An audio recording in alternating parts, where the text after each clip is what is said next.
Hello everybody, thank you very much for joining me today for another Twilight Zone video on my Twilight Zone ranking series, where I rank every episode of the original Twilight Zone from my least favorite to my favorite.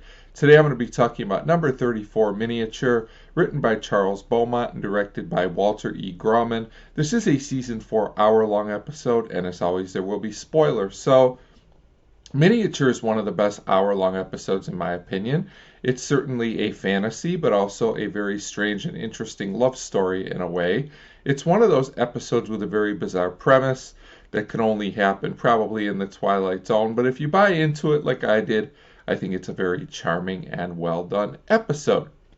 So, Robert Duvall gives a great performance as Charlie Parks. Barbara Barry is good as his sister Myrna. The rest of the acting is fine, but this episode really belongs to Robert Duvall in my opinion.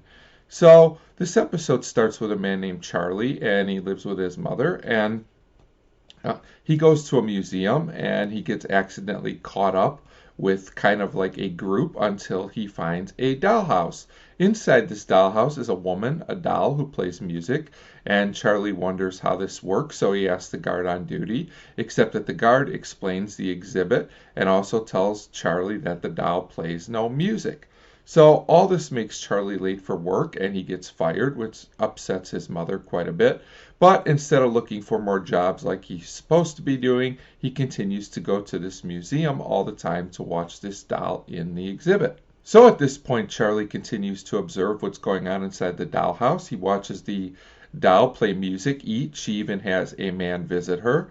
But no one else seems to see any of this, including the guard. So Charlie decides he should keep all this to himself.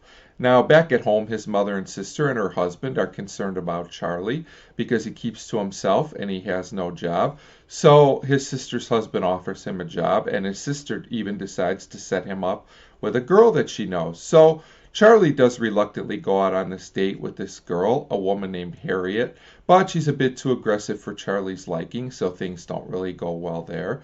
So Charlie goes back to the dollhouse and watches as the man who visited before seems mad. So to protect the doll, at least in his mind, Charlie breaks into the exhibit and takes the doll, which gets him into trouble, and he winds up getting put into psychiatric care because everyone is worried about him and thinking maybe he is losing it a little bit. So when he's at this asylum, Charlie talks with a Dr. Wallman, and he tells the doctor his situation, and there's a scene where Charlie actually looks at the doll and cries, and this should be completely ridiculous, except Robert Duvall completely sells this, and now I feel really bad for him. Great acting in this scene by Duvall. So eventually the doctor cures Charlie, or so he thinks. It's clear that Charlie is faking, believing that the doll is not real. Another great scene of acting from Duvall. It's subtle, but you can kind of tell he's faking if you look for it. So at this point, Charlie goes back to the museum and finds that the doll is upset, and he understands because he is basically unhappy as well because he just doesn't fit in. At this point, the doctor and Charlie's family are looking for him, along with the police, but they can't find him anywhere. And then this twist of the episode is amazing. When the guard looks into the dollhouse exhibit, he sees Charlie and the doll, and they look happy together. So this ending is strange, weird, but also kind of touching. I'm happy that Charlie found some peace and happiness in his own way. This episode could have been really a disaster because the premise is way out there, but I think Charles Beaumont's script and Robert Duvall's acting make the whole thing completely work, and I was totally invested in everything that was happening and in Charlie's story. Fred Steiner's score is great as well, and this episode moves very well for an hour-long episode in my opinion, with the museum storyline and Charlie's home life balanced very well.